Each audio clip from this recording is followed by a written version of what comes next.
Okay, I'm just going to see if we've got the shared screen.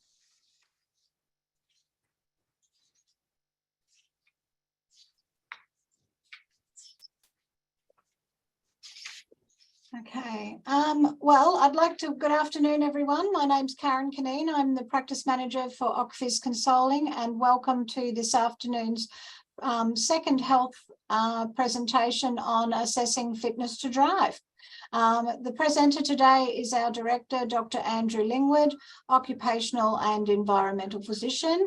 I will commence today by acknowledging the traditional custodians of the land on which we meet today and pay our respects to their elders past and present.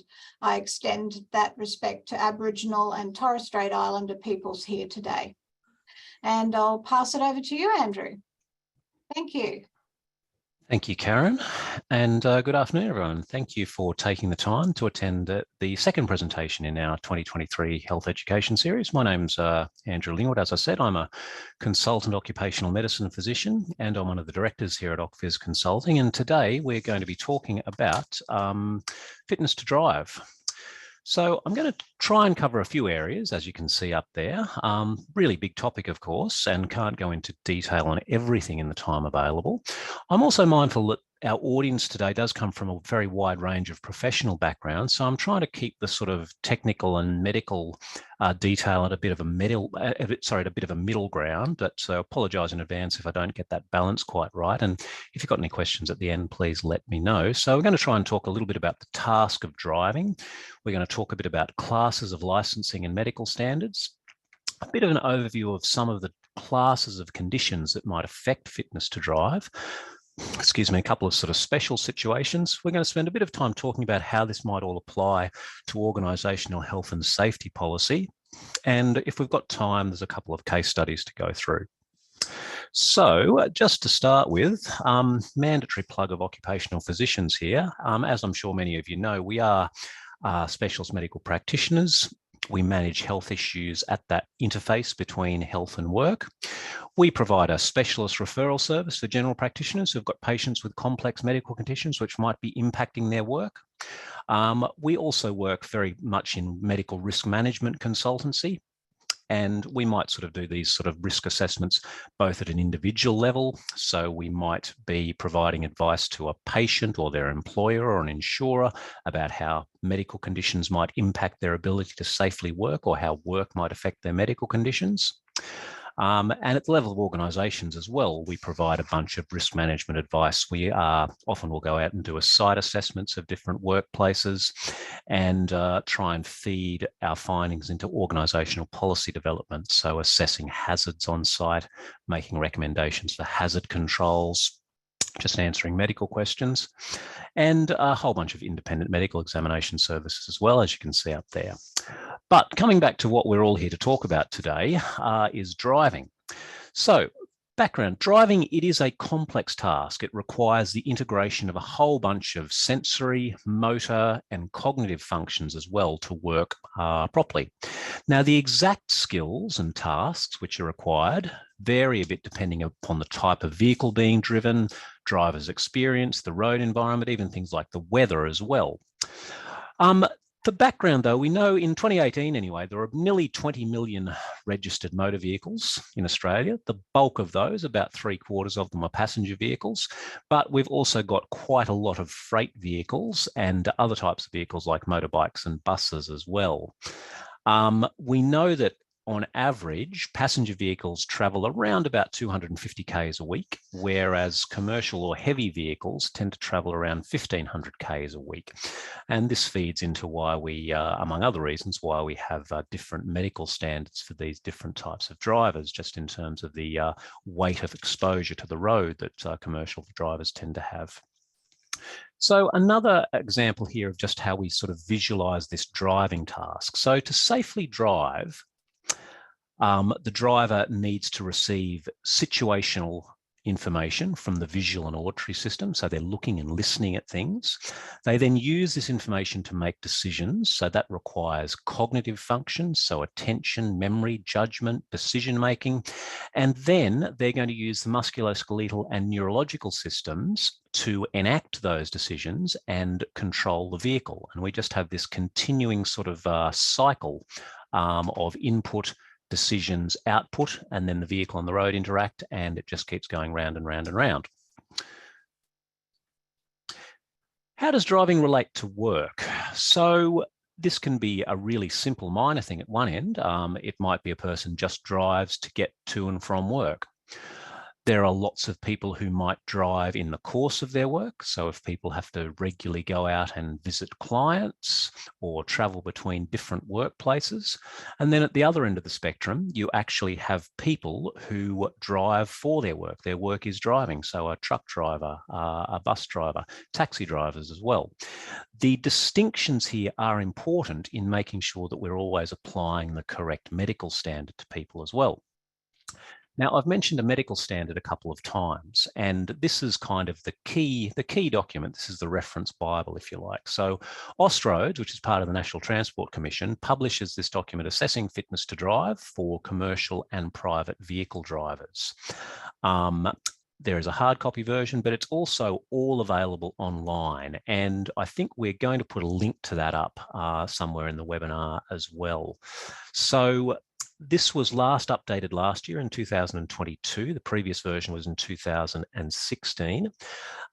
If you haven't done an assessment like this, if there are any medical practitioners online, make sure you're using the correct updated version of the standard. This standard provides a bit more advice on some complex cases like the aging driver, drivers with multiple medical conditions, and also talks a bit about medicinal cannabis as well. So there'll be a link to that. The web part as well does actually have a summary of the changes between the 2016 and the 2022 versions as well. So if you're familiar with the old version, a good place to start might be having a look at that summary document of changes. So in this document, it provides a whole lot of background information, risks associated with medical conditions, the responsibilities of all parties, how driving medical assessment should be done.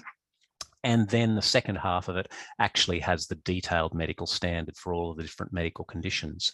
Now, a really important thing to remember here is that all decisions regarding licensing of Australian drivers are made by driver licensing authorities. Medical practitioners provide recommendations to these licensing authorities, but they do not decide to either reinstate or remove licenses. They only provide advice. Now, there are two separate medical standards set out in assessing fitness to drive. I'll use that AFTD as an acronym for that for the rest of the talk now. So we've got a private standard and we've got a commercial standard. And in pretty much all cases, there is a higher standard of medical fitness required for commercial vehicles and a somewhat less stringent standard for private vehicles. Now, the commercial vehicle standard applies to anyone who is driving a vehicle that is an MR or above in terms of size. That's a medium rigid. There's a picture of what these designations mean in a couple of slides, but it does also apply to people driving smaller vehicles in certain circumstances. So if you are carrying passengers for hire or reward, like a taxi driver, that makes you a commercial vehicle driver no matter what size vehicle you're driving in. Interestingly, when I looked up rideshare drivers at this stage in Queensland, I don't believe need a commercial license at this stage. They just need a regular license, but that's so like a little bit of a grey area there.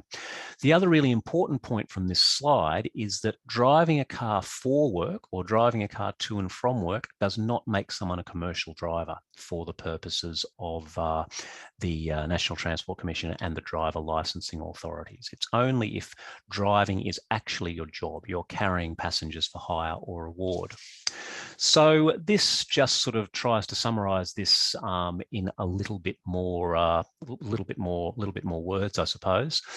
So private standards apply to anyone who has a C class, that's just your standard car class, an R class, which is a motorbike, or an LR, which is a light rigid truck. So anyone driving those types of vehicles has a private medical standard unless you are carrying public passengers or carrying dangerous goods, and commercial standards apply to everyone else. This is that pictorial representation of that I mentioned before. Those classes down the left-hand column there, the R, the C, the LR, the MR, those are sort of universal, consistent across the country for those classes now. So those are all the same. And so you can see basically there is that line across the middle under light rigid, which says generally everything above light rigid will be private unless you're in one of those circumstances, one of those exceptions, and anything medium rigid or above is going to always be commercial. Another bit of terminology that's worthwhile knowing is conditional and unconditional licenses. So an unconditional license in a medical sense here, I'm talking about medical conditions here. There can be other conditions on driver's licenses as well, which I'm not sort of talking about today, but things like a requirement to have an alcohol interlock, or a requirement for a manual, for a modified vehicle, or to drive only automatic vehicles. Those are all sort of conditions on licenses. So I'm talking strictly just in the medical sense here. An unconditional license from a medical perspective means that the person meets all the medical criteria required for their type of license, and they don't need any sort of regular medical review. A conditional license, on the other hand, in the medical setting, means that something in the medical assessment has identified a medical problem that requires either a person be appropriately treated for something, regularly reviewed for something, and those are when you will see the M condition on a license. So that means that there is a medical condition on a license, and anyone who has an M condition on their license needs to have one of these medical certificates as well filled out to have a valid license. And of course, you need to have a valid license for your insurance to be valid, which is an important consideration for organisations who have people driving for them, particularly if they have fleets of vehicles that they use people.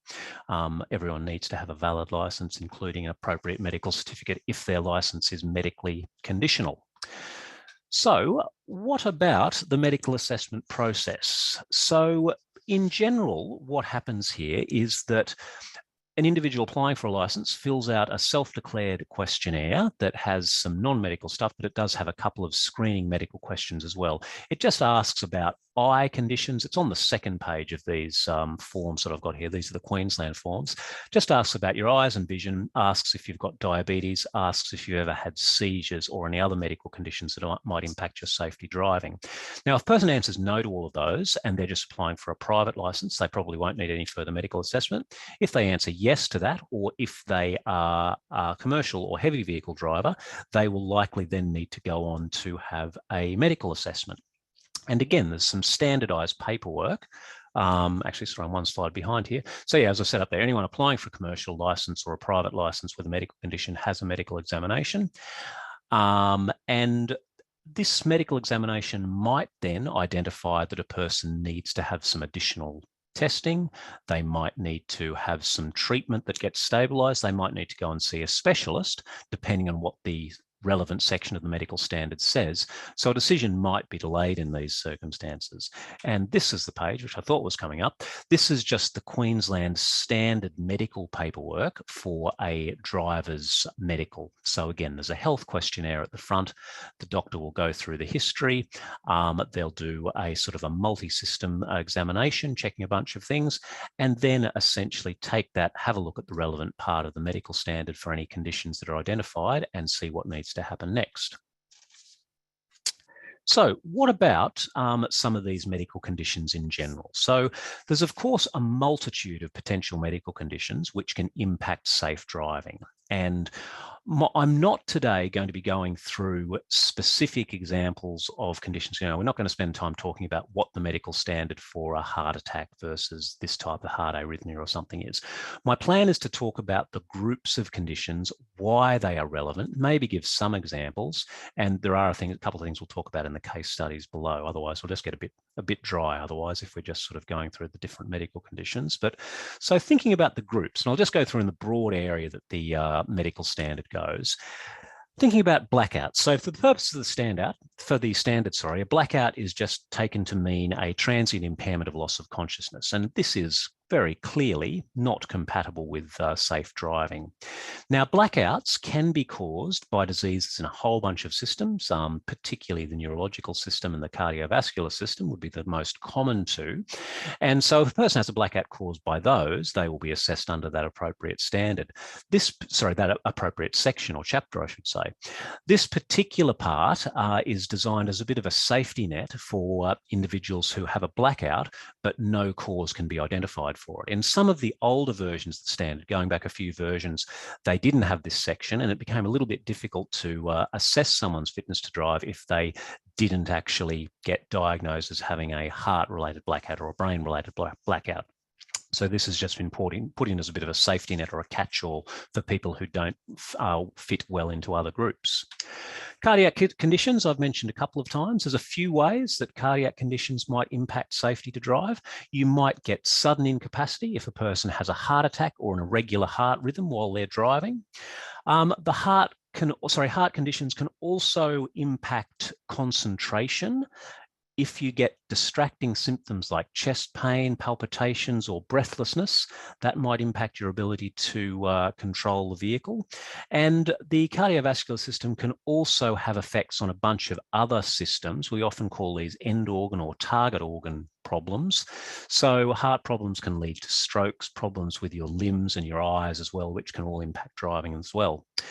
When we look at the evidence for crash risk here, even people who have severe or fatal heart attacks don't always get involved in crashes. Sometimes there is enough of a warning for people to sort of slow down and stop, but there are also times whereby a warning is either not noticed or misinterpreted or just ignored, and cardiac conditions can lead to severe or fatal crashes. I'll mention sort of research about crash risk a couple of times in this talk. It's important to note that we can't sort of, do studies on this. I mean, we obviously can't send people who we know have seizures or who know are at high cardiac risk out onto the road to see what happens. So the studies are kind of based on observational things rather than experimental things. So great evidence isn't always available for these things just by nature of how you can and can't do this. Diabetes was the next group I was going to talk about. And again, diabetes can affect driving in several ways. Your sugar can go too low, or your sugar can be too high, or the diabetes can cause problems in other organ systems as well. So sugar going too low or hypoglycemic events are probably the most acute and potentially problematic thing, because sugar going too low, if you've ever been aware of that sensation, you'll get the shakes, you get lightheaded. If it gets low enough, you will actually black out and lose consciousness. This can be a problem as well for people who are being treated with insulin as well. We often recommend, or there is a sort of a safety promotion a while ago that was called Above 5 to Drive, which encouraged people who had diabetes, and particularly if you're taking insulin, to check blood sugar before driving and make sure your sugar level was above 5 to drive. Hyperglycemia or too high sugar can impact driving as well. It won't cause you to lose consciousness, but it can impact your cognition. And if it gets really high, it can cause blurry vision as well. Again, it can affect other organ systems as well. The other thing to be mindful of with diabetes is that if you've got people with type 2 diabetes, that's the type of diabetes that we often relate a bit more with lifestyle-related factors like being overweight or obese. There is a lot more common for people to have sleep apnea, which is another problem in people there. Hearing is the next one to talk about here. So we obviously use our hearing quite a bit in the driving task. We need it to sense alarms, notifications, other auditory cues in the environment. So sirens from first responders, warnings from railway crossings, things like that. It's also like with sort of new vehicle technology and safety systems as well, like blind spot cameras and warnings and things as well. They will be an auditory alarm as well. So it can be important for being able to use and take advantage of these new vehicle safety technologies as well. The last point I've put up there as well is just for general vigilance, alertness, and arousal. What that is referring to there is that if you are sort of interacting with the environment, listening to things and taking them in, you you tend to have less problems with dropping off vigilance. If you're in a really quiet environment, you can imagine if you've got bad hearing loss, there's less stimulation. It's easy to become less vigilant about things as well. Again, the evidence for hearing loss and driving is not, it's not great. Driving ability may not be directly affected by hearing loss. People, if they're aware of hearing loss, may sort of overcompensate by being more cautious with other things. But where it probably is going to be a problem is responding to sort of emergency type situations. As I said, hearing sirens quickly, there might be a delay in hearing, those type of things. Neurological conditions is another really big bag of conditions, obviously. Many neurological conditions can be relevant. The medical standard that we have, it suggests a fairly general approach for assessing any neurological condition. So it wants you to think about, does the condition significantly impair any of these types of functions? So, there's a bunch of what we might sort of call decision-making and executive function type things like the judgment, attention, comprehension, those sort of things. Your ability to appropriately judge distances and speeds, but it can also, neurological problems can also affect the motor control of your arms and legs and your feeling. So just directly controlling the vehicle can be affected as well. The other important things from a neurological perspective are the vision, and particularly the visual, or not particularly, but among other things, the visual fields, and seizures as well. Now, I will give a couple of examples of neurological conditions here. Let's talk about seizures, because this is obviously a really big one that we often think about with driving. So seizures vary considerably in their severity and how they impact people. So you can have some types of seizures which we call focal seizures, and all the person might experience, they might experience like a funny strong smell or something if they've got sort of an unusual type of focal seizure. But most seizures involve at least some degree of impairment of consciousness. On one end of the spectrum, this might be what used to be called absent seizures, where a person may just sort of become a bit spacey and stare off into the distance. But then a lot of seizures will actually cause a full-on loss of consciousness, maybe even loss of muscle control as well, which again is very clearly incompatible with safe driving. And seizures is one area where there is clear evidence of an increased risk of crash among individuals when compared with people who don't have seizure disorders. If you do have a seizure disorder and you're not taking medications as recommended, that risk increases further. So the general approach with seizures is that there is a non-driving period until it can be demonstrated for a significant period of time that you are seizure-free on your medications, and you have to continue to have regular medical review for that. There's what we call a default standard, and then there are a bunch of situations where there might be an exception to that. So the default standard says that for a private license, you need to be 12 months seizure-free, and for a commercial license, you need to be 10 years seizure-free, and there are a limited number of circumstances in which those durations can be decreased in line with specialist advice. The next condition I was going to talk about briefly was dementia. Now, this is becoming increasingly or potentially relevant in employment type situations as well as just general aging, because we do have an aging workforce and people are working longer. So we are likely to see more people with some degree of perhaps at least early dementia in our workforces. So dementia is characterized by a significant loss of cognitive abilities, so problems with memory, psychomotor abilities, attention, inside and executive functions as well. And there are a whole bunch of ways that dementia might impact driving. I've listed a few of them up there, just touching on some of them. So at perhaps the less severe end of the spectrum, problems with navigation, sort of forgetting their routes, getting lost, but still being able to maintain control of the vehicle. More problem though, if you have concentration gaps or gaps in attention, you may not notice a stop sign or a red light. The judgment and that sort of visuospatial perception, so misjudging the distance between cars or misjudging the speed of a car when you're trying to turn into a lane. The other situation that it's likely to become more of a problem is if the driver needs to react suddenly to an emergency situation. If you suddenly have to brake, you can get a bit of confusion. Oh, do I hit the accelerator or the brake? That can sometimes happen. So there's a whole bunch of problems that dementia can cause. Dementia can also result in some different types of dementia can also actually result in some motor problems. So slowed reaction time and poor hand-eye coordination, which can complicate these things further.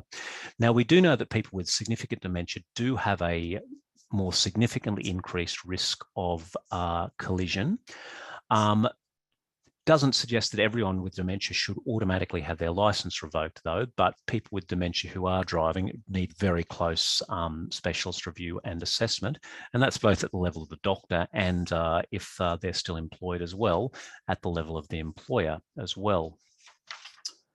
What about psychiatric conditions? So psychiatric conditions can be associated with disturbances of behavior, disturbances of cognition, sometimes even perception, which all have the potential to impact safe driving ability. Now, like many medical conditions, they can vary very significantly in the symptoms and the severity and the frequency at which the symptoms are present. So it's really important that any assessment of fitness to drive in such individuals is very much individualized, looking at the individual's pattern of disease and how it's controlled, rather than just the diagnosis per se. Again, like evidence for crash risk, it's always a bit difficult. There is some suggestion that some types of psychiatric ill health, schizophrenia and personality disorders are sometimes mentioned here, tend to be associated with increased risks of crash in certain circumstances. If a person with schizophrenia is having perceptual disturbances, or if they're being aggressive or having trouble concentrating, those sort of things can all be distracting or may result in just sort of aggressive type driving as well. Similarly, there are some sort of personality disorders which can result in sort of aggressive or impulsive behaviors, sort of resentment of authority, rules, those sorts of things as well. Hasten to add that, you know, the vast majority of people with psychological ill health have no problem with driving, but we need to be mindful that in certain conditions and in certain circumstances and situations, it can be a problem and close assessment is needed. The other thing to remember about psychiatric conditions is that the medications used to treat them can also impact driving performance. So there's a whole bunch of psychotropic medications. Psychotropic, just it's a scary sounding word non-medically, it just sort of refers to medications used in the treatment of psychological conditions broadly. But a lot of those medications can sometimes result in some sedation and lethargy. Some of them can even result in some perceptual impairment and fatigue as well. There's not a lot of evidence, though, that if a person is prescribed appropriate medications at an appropriate dose, and if they're taking them that way, that they're likely to increase their risk of crash. It probably actually improves their safety because it improves their psychological function. So again, we've got to just sort of look at this on an individual basis. A couple of points, I suppose, to think of is if you have an individual with ADHD who is being treated with dexamphetamine, that could very much, that's likely to show up in a roadside drug test. So the person needs to be aware of that and have appropriate documentation for that. Benzodiazepines like Valium are the other one that's of a bit of concern here. In general, they're not recommended to be prescribed in the medium to longer term, but people who are taking them, they can cause fatigue and drowsiness. People often will adapt to that and become less fatigued and drowsy, but they can also impair some other neurological or neurocognitive functions as well. It can impact memory, information processing, those types of things. And people don't tend to adapt to that as well. So long-term benzodiazepine use is potentially problematic. What about sleep disorders? So probably unsurprisingly, we do know that there is an increased crash risk in individuals who have got sleep apnea compared to those without. And it's sort of comparable to that seen with people driving with illegal or above limit levels of alcohol on board. The good news is, though, is that if sleep apnea is appropriately treated, typically with CPAP, as well as decreasing daytime sleepiness, it tends to decrease the crash risk back to sort of a baseline or control level as well. Narcolepsy is a less common condition, but it does tend to have a higher crash risk as well, and it's not quite as simple to treat as obstructive sleep apnea is. Again, with older individuals who are perhaps overweight, might have diabetes as well, the risk of obstructive sleep apnea is increased significantly. What about substance use or substance misuse? If we think about alcohol to start with, on one hand, we've obviously got the effects of acute intoxication, which we know increases the risk of motor vehicle accidents.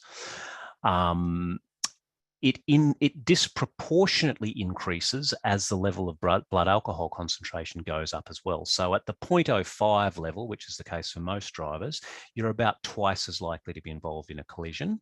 If you go up to 0.1, so just double the level, that risk goes up to a 5 times greater risk. And if you go up to 0.2, that's estimated to be about a 25 times greater risk. So it's a non-linear relationship there. It vastly increases as that level of intoxication goes. And unsurprisingly, we find that alcohol is involved in significant proportions of both fatal and non-fatal crashes. We do know that less experienced drivers are more likely to have, or are likely to have crashes at lower alcohol levels than more experienced drivers, hence the rationale for the 0 BAC limit for probationary drivers. As well as those acute effects, though, I've mentioned up there some chronic effects of long-term alcohol abuse can be problematic as well. It can lead to a whole bunch of neurocognitive problems in memory and learning, perceiving things, visual search, executive functions as well. So there's a whole bunch of problems with chronic use as well. And in the same sort of vein of chronic use, people who are actually alcohol dependent and who sort of stop using alcohol or significantly decrease their alcohol can actually get seizures, confusion, and hallucinations, which again are obviously incompatible with driving. What about illicit drugs? So individuals, as we know, they use illicit drugs for a variety of reasons. Sometimes it's for the intoxicating, sedative or euphoric type effects. And these effects again are not going to be compatible with safe driving. Depending on what sort of substances are being used, we might be seeing increased degrees of risk-taking. We might be seeing aggression, feeling invulnerable. We also might have either hyper-aroused or less aroused and fatigued people, depending on the type of drug that's being taken. Drugs can affect other systems as well, which need to be considered. And in long-term use, again, withdrawal seizures can occur. Crash risk does tend to be higher if people are using multiple substances, or if there's a situation where a person is using illicit substances and is fatigued as well.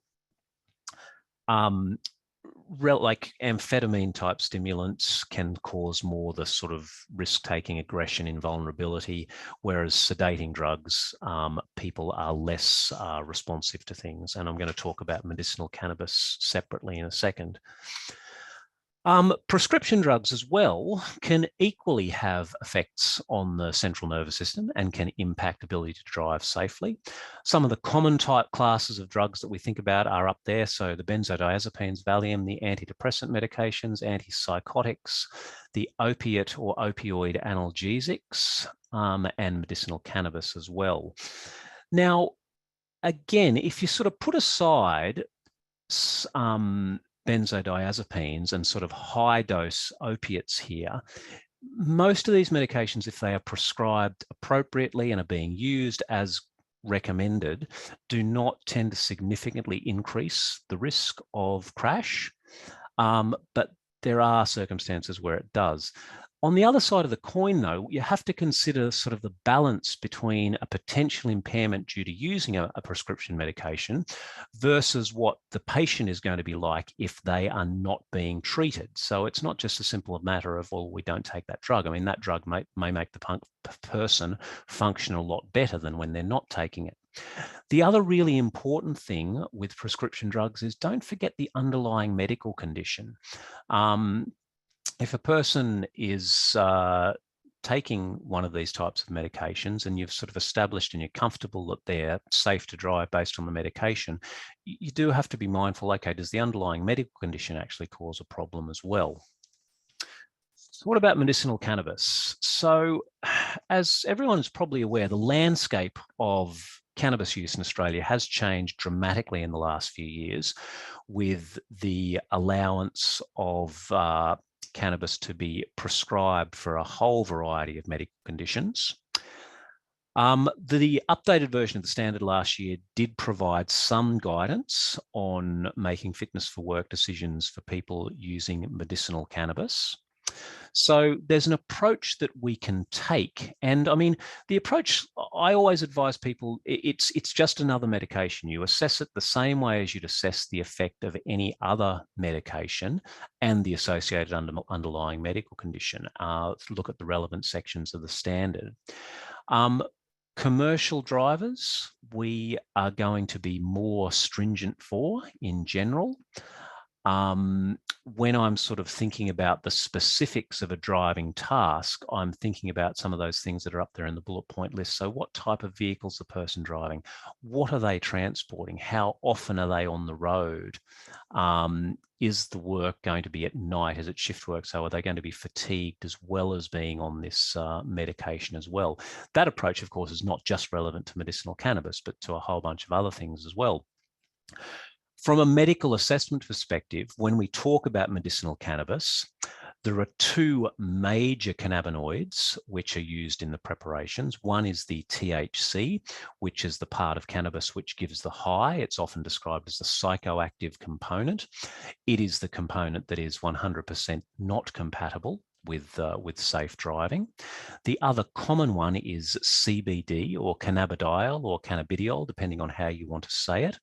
It's generally accepted now not to be psychoactive in the sense of causing a high, but it can still cause some sedation. So you need to think about those things if you're providing advice to a person about driving with medicinal cannabis.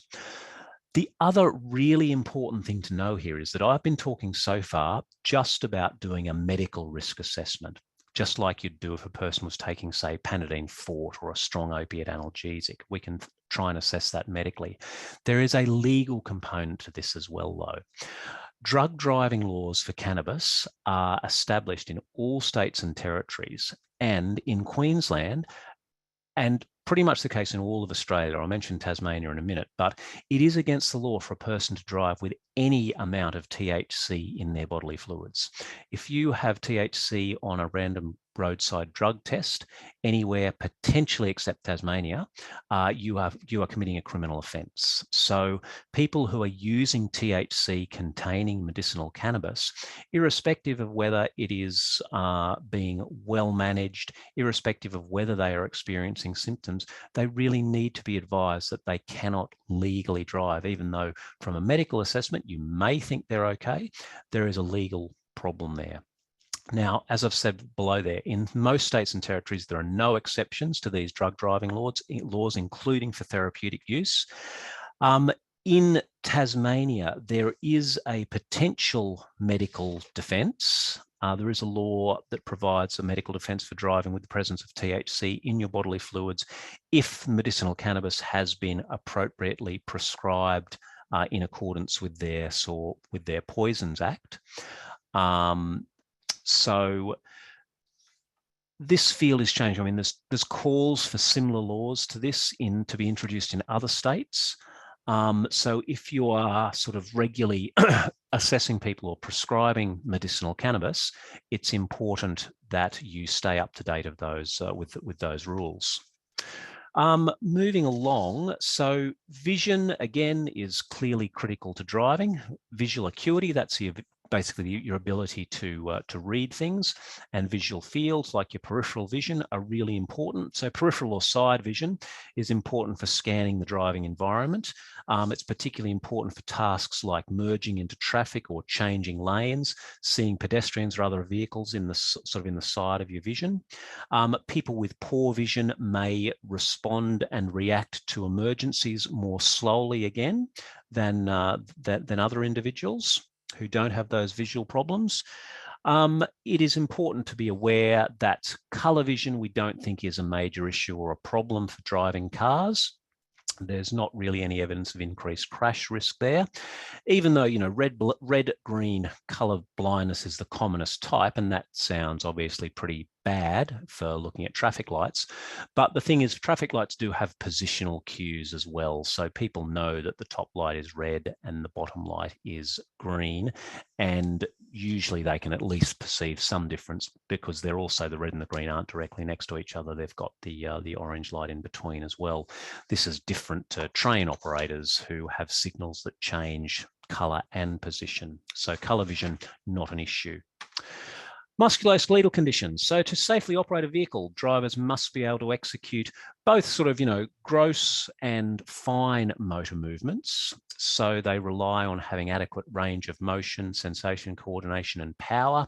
We use our upper limbs, obviously, to control steering wheels, changing gears, using other secondary controls. We use our lower limbs to operate the foot pedals and other controls.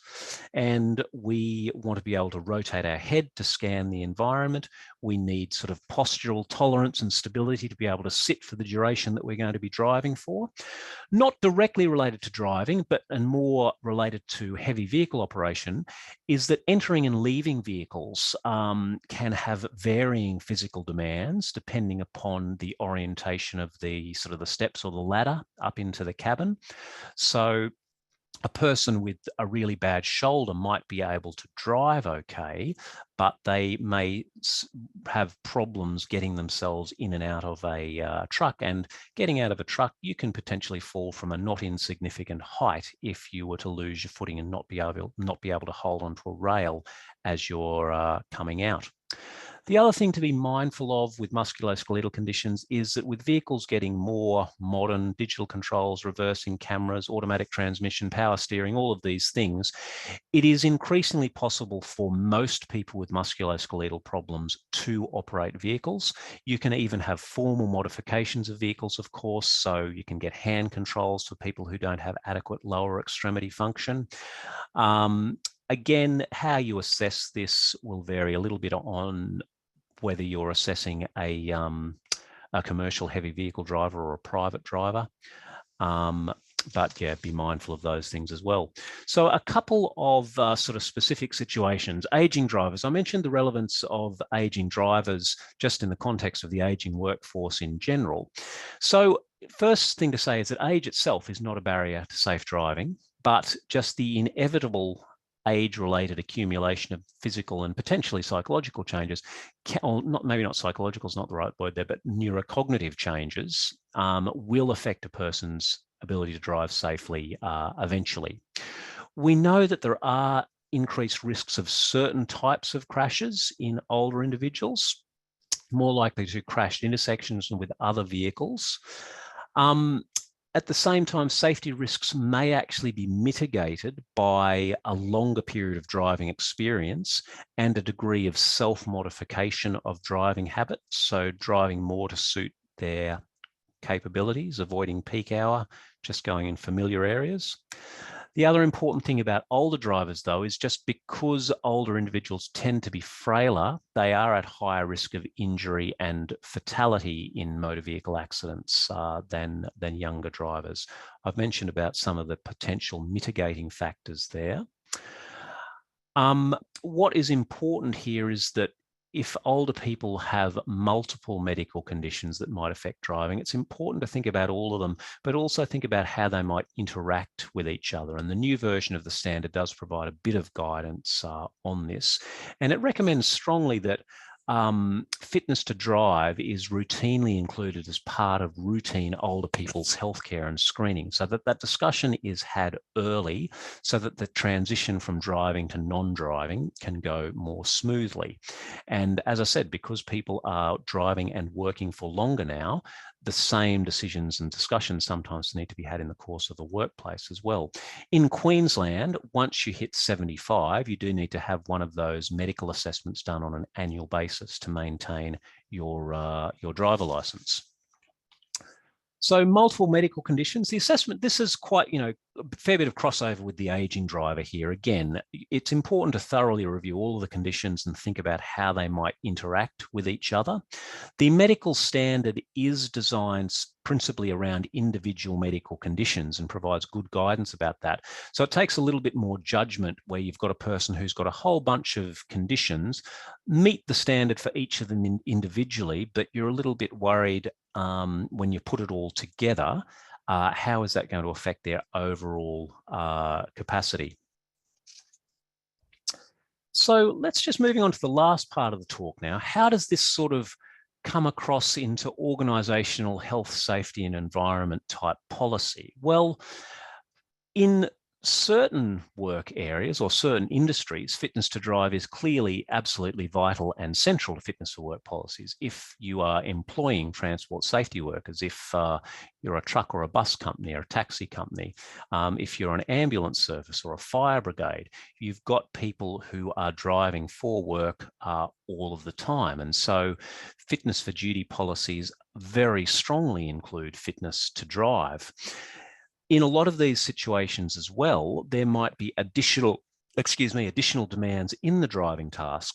Remember that paramedics at times might be driving in excess of published speed limits, not following usual road rules. Now, the Assessing Fitness to Drive medical standard actually specifically states that it is not intended to cover paramedics or other or police officers, for example, who might be travelling outside normal road rules. So organisations such as those really need to have their own individualised risk assessment of the driving task involved, because it's not a typical driving task, to ensure that individuals can do that safely.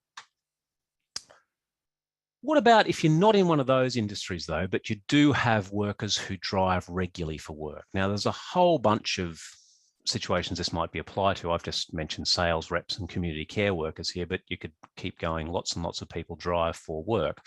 So the first thing to remember here is that these individuals in these situations, they don't have to meet or hold a commercial vehicle driver's license to drive for work, unless you are carrying passengers for reward, public passengers for reward. It is a private license that you need to have. That said, organisations may have concerns if they have workers on the road for extended periods of time, particularly if they are using company vehicles and company insured vehicles. So an organisation is able to perform a risk assessment of the driving tasks involved in a job. If there is a significant or reasonably foreseeable risk related to driving, then the organisation might introduce some additional health and safety checks beyond just having the person say, look, here's my license, I've got my license, therefore I'm good to do the job. The workplace might put in a recommendation or requirement for regular medical checkups, just to check that there hasn't been a new medical condition that the person perhaps should have reported to the licensing authority themselves that has come up. The other question that often gets asked here is, what about people operating heavy machinery or working on mine sites? Now, as I said before, the Assessing Fitness to Drive medical standard is designed for typical vehicles driving on public roads. So it does not actually apply to private sites like mine sites or people driving unusual heavy vehicles. So other drivers or people operating again, need one of those individual risk assessments of the task to develop a policy and a medical standard that is relevant to that specific situation. Now, it may end up looking a lot like or almost exactly the same as the Assessing Fitness to Drive medical guidelines, but it is really important that the organisation takes that step of saying, right, we're doing a risk assessment and we've determined that this is the appropriate standard, rather than just saying, we think the commercial standard's about right, so we'll use it. That's not something that is likely to stand up in a tribunal to challenge. So last couple of questions points here before a case study or two. Remember that the Assessing Fitness to Drive is a document. It is designed specifically for the medical assessment of drivers. It's not designed to be used as a surrogate medical fitness standard for other work tasks. It shouldn't just be instituted as a general pre-employment medical standard. And as I said, it's unlikely to stand up to a challenge in a tribunal type situation if someone does actually challenge that. On the other side of the coin, though, a problem that's identified as part of the medical standard for driving might also be relevant to an individual's capacity to safely perform other work tasks more generally. Again, this requires quite a detailed understanding at the level of the organisation and any assessing doctor of the inherent requirements of the role that a person is performing. If, for example, a person has a seizure and is not able to drive for a period of time and you're trying to work out some non-driving duties for the person, you wouldn't want to put that person in a non-driving role that involves, say, working at heights or working around hazardous machinery or tools, because that seizure risk, which makes the person unfit to drive, is also a potential risk in that other environment as well. And you can think that way for a lot of different medical conditions within the standard. And these are the sort of tricky situations that as and environmental medicine physicians we get requested to provide some advice in. So we're going just okay for time. I'll just talk quickly through the case studies, then I'll have a little bit of time for questions. The case studies, I'm sort of trying to focus here at both sort of a medical practitioner level and an employer level here, based upon the differing audience we've got. So we're going to start by talking about Sarah, who drives an MC truck long distances for work, and she's contacted her employer. She's also gone to her doctor as well, reported that she was admitted to hospital a couple of weeks ago. She had an episode of chest pain while she was walking upstairs, and she was diagnosed with angina, which is the first sort of step, if you like, in that ischemic heart disease or coronary artery disease, where a person, because of some early blockages in the heart, can't always get enough oxygen to the muscles in the heart. So she's given a spray, like the angine under the tongue tablet to use, and she's meant to see a cardiologist in a couple of weeks' time. She's been told she doesn't need any other tests or anything done at this stage, and she doesn't have any other symptoms. So the question is, if this story is reported to you as a doctor or an employer, what do you do? I think it's probably a little bit simpler for the doctor in this setting. The Assessing Fitness to Drive commercial medical standard quite simply states that if a person has angina pectoris, they're not fit to hold an unconditional license. So they can't have an unconditional license. They may be able to have a conditional license once they have had some testing done and an opinion from their cardiologist as well, and if they don't have any ongoing or persistent symptoms. So this individual, Sarah, at the moment is not currently fit for an unconditional license, and I would be saying that she shouldn't be performing any commercial driving tasks at this point, pending further review with the cardiologist. But it's quite likely a lot of people with angina, once they have appropriate management and a review by a cardiologist, they can be cleared to return to a conditional license. What about the employer, though? So again, it can be difficult here. If you don't have any sort of fitness for work or fitness for drive policy in place, it can sometimes be a little bit difficult to work out how you're going to try and get some more information here. Because if this individual, let's just say for whatever reason, Sarah doesn't elect to report the medical condition to the driver licensing authority, so she doesn't get an M condition on her license, Sarah might present back to work. She's got her normal license. You know, she and her employer may decide just for her to keep driving at the moment. And there might be nothing malicious about that decision. It might just be they don't understand. If you have a policy in place whereby, as an employer, you can make reasonable inquiries about your workforce's ability to safely drive and meet the required medical standards, it's reasonable then to seek some further information here, because you want to make sure, as an employer here, I'm wearing the employer's hat here, that the person has a medically valid conditional license and appropriate medical certification before they go back to driving. Otherwise, there's all those insurance implications that I mentioned before. So you're walking a balance here about building trust, but also having a policy requirement that directs people to report when a medical event has occurred that may impact their fitness to drive. The other one that I was going to talk about very briefly was Matteo, who works as a community care worker. He's 42 years old. He also does a bit of taxi driving on the side for some additional income. Now, Matteo had a seizure a couple of months ago, and he's had 2 further seizures since. He's been to a neurologist. He's confirmed to have a diagnosis of epilepsy, and he's been started on medical treatment. Now, he hasn't had any further seizures in the last sort of 3, actually my timing's out there, sorry. I've said he hasn't had any further seizures in the last 3 months, but that probably should only say about 1 month ago, given the time frame above. So the question again becomes, what do the doctor and the employer do here? So again, the doctor's perspective is relatively straightforward here.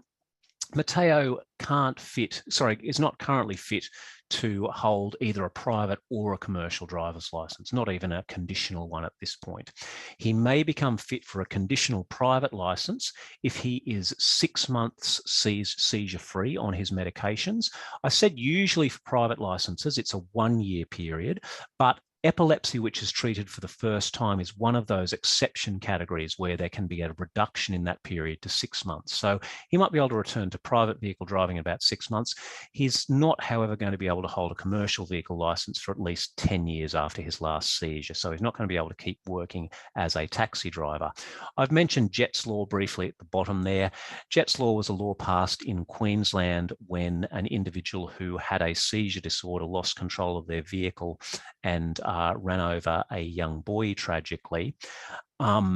Basically, it is a law now that indicates that if an individual has been told that they have a medical condition that affects their driving and that they need to report it or stop driving, and they choose not to do that, they can be subject to criminal offence and imprisonment. So just briefly, what about the employer here? So as I said, Matteo does not need a commercial license to drive to community clients, and he may be able to resume private driving after about 6 months. The employer, again, might have some additional fitness to drive policies in place if there's company vehicles. It's important to ensure that he's got a medically valid conditional license and medical certificate if he returns to driving for work. The employer might also, though, just want to think, okay, is there anything else that Matteo does in his work whereby if he were to have a seizure, that could result in a risk to either himself or one of the clients that he is working with? So that is about enough for me talking. Does anybody have any questions? I know we're sort of getting right to time now. People have to go. Please feel free to go. But if anyone wants to hang around for questions, I'm happy to hang around for a bit. Thank you, Dr. Lingwood. We've got a great audience today, and I do have a few questions that have come in for you. The first one is from him, does a courier driver who only drives private standard cars need a private or commercial standard license? Now, a courier driver, because they are not carrying passengers for reward or hire, my understanding anyway, would be as long as it was a light rigid truck or below, they would most likely, I believe, require a private standard. If there was any confusion or question about that, it would be a matter of checking with the licensing authority. But in general, if it is a light rigid vehicle, if we sort of come back to, no, not that one, this one here, you are private up to a light rigid unless you are carrying public passengers for hire reward. The other would be if they were carrying dangerous goods. So if it's just parcels, I would say that that is a private license situation. Thank you. The next one's from Margaret. What type of documentation should be kept with a driver for ADHD medications, for example, a doctor's letter? Yep. So I'm guessing this is probably in the context of possible roadside drug testing. Look, ideally, it would be good if the individual did have just like a letter from their doctor and or a copy of their prescription if they were a regular driver and potentially regularly subject to roadside drug testing. at the end of the day, if the person doesn't have that, it's not, I mean, it's not the end of the world. They would be asked to subsequently provide that. But yeah, a letter from the doctor and a copy of prescription would be a good place to start in terms of carrying. Yep, thank you. Next question is, this is from Michelle, in what sort of cases would you add in a physical OT, occupational therapist, driving assessment alongside your medical assessment? Yeah, so like OT driving assessments are typically done where there are more significant physical or cognitive problems. So often in neurological conditions, so if people have had a stroke and have got significant weakness of an arm or leg, or if they have a condition like cerebral palsy or a similar condition where, again, there might be some problematic motor function.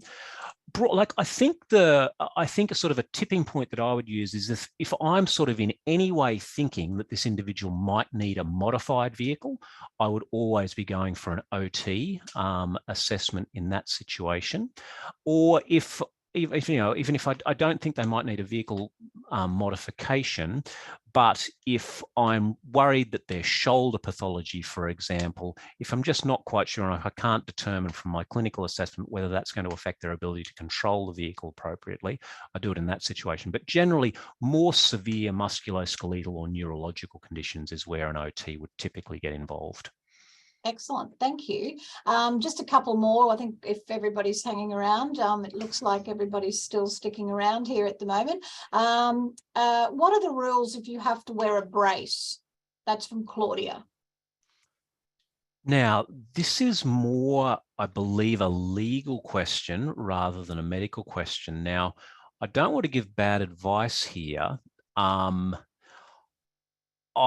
My advice here would be to contact your insurer, because I mean, there's a whole range of braces. I mean, people might have like a little splint on their finger for a broken finger or something like that, and people might have their whole arm in a splint or a brace or a cast, and that will have different sort of different implications for driving. So I don't know that there is a 100% answer for this. I think the doctor should be advising the person to probably, err on the side of caution. Any kind of significant arm splint is probably not compatible with safely controlling the wheel, and any kind of leg splint on the leg that you use to operate the pedals, if you've got something that keeps your foot at 90 degrees, for example, that is likely to impact your ability to do that as well. But it's got to be a case-by-case basis thing. And if you're unsure, speaking to your car insurer is probably best, because at the end of the day, they're the ones who are going to decide to cover you or not if something goes wrong. Thank you. Amy's just got a question here. They currently have a pre-employment process. Do we need to put someone through a pre-employment medical, including commercial driver medicals, if they drive trucks for work? Look, there are lots of organisations that do that. The situation with heavy vehicles and commercial vehicle licenses is a little bit different to, say, rail safety workers. Like if you're a train driver, it is the responsibility of the rail organisation that is employing you to arrange your rail safety medical with an approved rail safety doctor. So the rail organisations have a bit more control over ensuring a person is fit. For commercial and heavy vehicle licenses, an individual can go to their GP or any doctor for that matter and get their medical done and get their license. So a person can come to you at a pre-employment medical already having a valid commercial license, but you don't quite have that control knowing for sure when that medical was done or how it was done or if anything's changed since. So there are certainly a lot of organisations that do like a commercial vehicle standard medical for a pre-employment medical if they're employing drivers. It wouldn't be a legislative requirement, because again, licensing for heavy vehicles is a matter between an individual, the doctor that they choose to go to, and the licensing authority. But I would say that it is a good medical risk management process. Thank you. Just a quick question from Michael. For commercial drivers that are high risk, that is with a BMI of over 40, who deny any symptoms, what screening, if any, including a sleep study, would be required? Yes, so what I'm going to do is I'm going to make sure I say the right thing. So I'm going to actually just quickly pull up where we're at, because in road and rail and a whole bunch of other medical standards, there have been changes in this in recent years, moving away directly from just self-report. So everyone used to have a score called the ESS, the Epworth Sleepiness Scale, which was just a self-report. And if they said everything was fine on that, there wasn't anything more.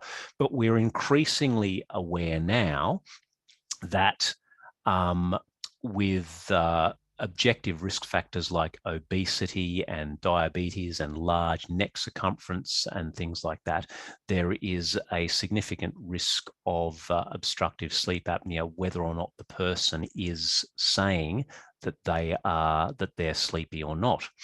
Now, the standard does not actually dictate that you must do further testing in the case of a person with risk factors.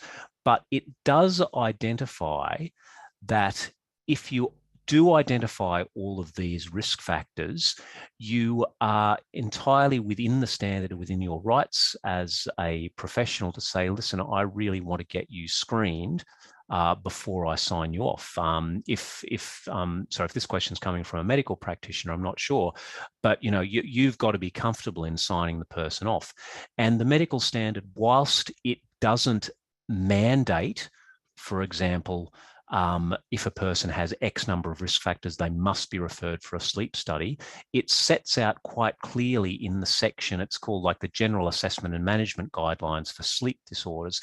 It sets out quite clearly that in the setting of risk factors, you can refer people for further assessment if you feel that it is clinically appropriate.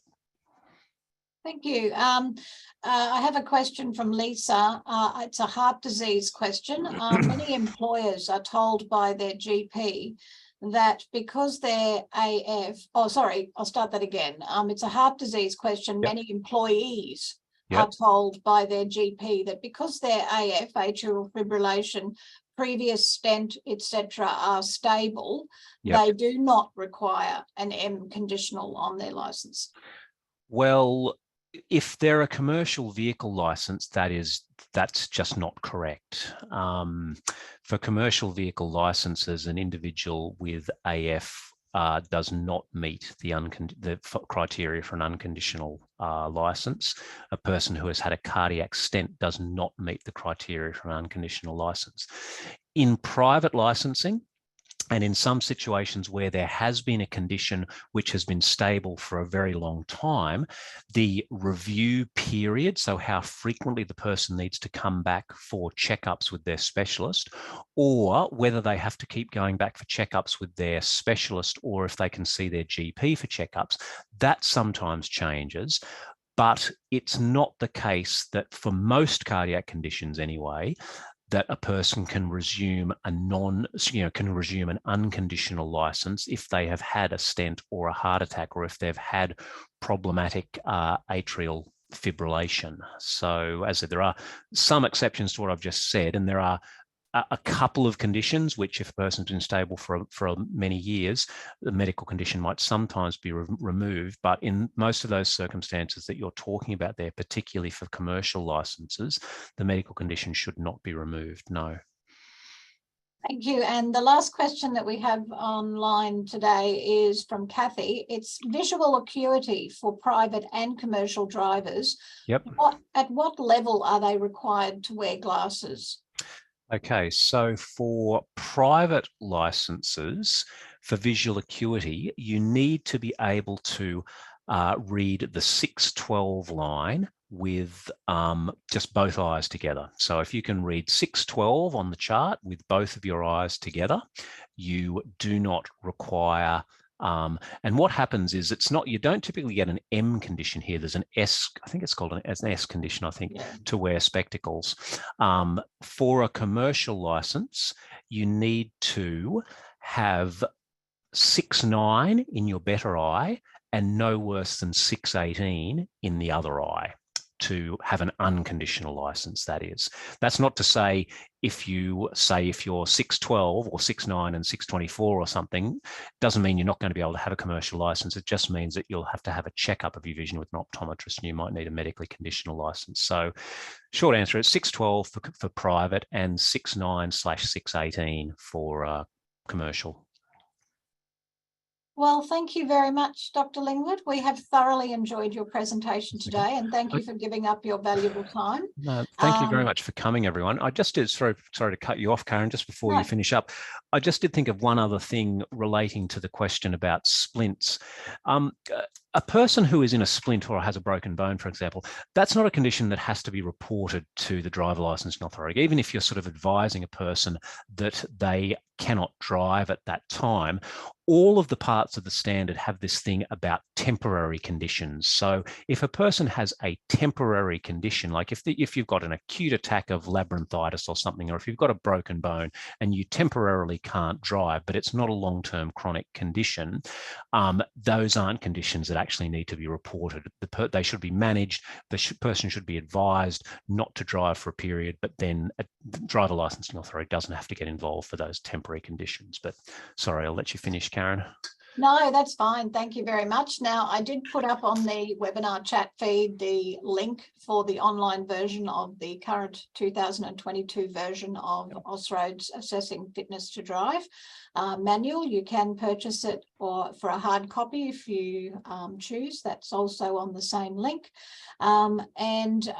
Just letting everyone know that our next education series is with Dr. Caneen on the 7th of September. It'll be at 12:30 again, and he has just released his topic. He's talking on rehab and return to work strategies and how an OC physician can optimize that process for you. So we'll be publicising that shortly, but in the meantime, thank you very much, Dr. Lingwood. Thank you all to our attendees, and we look forward to seeing everyone again in a few months' time. Thank you very much, everyone.